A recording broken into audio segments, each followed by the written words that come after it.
உளுந்த வச்சு ஜாங்கிரி தான் போட போறோம். வாங்க வீடியோக்குள்ள போகலாம். அதுக்கு நாங்க வந்து உளுந்து எடுத்துக்கிறேன். 1 மணி நேரம் இதை ஊற வச்சுட்டா போதும். நம்ம இதை வந்து அரைச்சிடலாம்.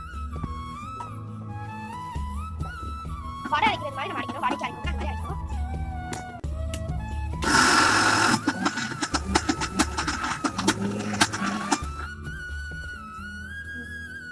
உப்பு எதுவுமே போட தேவையில்லை. அது வெறுமனே அரைச்சி அது கூட கொஞ்சம் கலர் பொடியை ஆட் பண்ணிட்டு நம்ம வந்து இந்த மாதிரி எடுத்து வச்சுக்கிட்டோம்.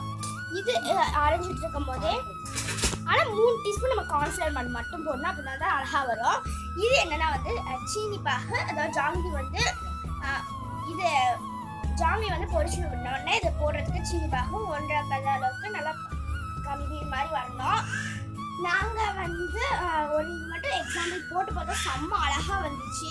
ரொம்ப அழகாக இருந்துச்சு. மாஷாலாம் வந்துருக்கு பாருங்க. அந்த பூ டிசைன் வேறு அழகாக இருக்குது. நாங்கள் நினச்சோம் பூ டிசைன்லாம் வராதுன்னு, ஆனால் அழகாகவே வந்திருக்கு. ஓகே, இப்போ நம்ம எல்லாத்தையும் பொரிச்சு ஒரு பிளேட்டில் போட்டுடலாம்.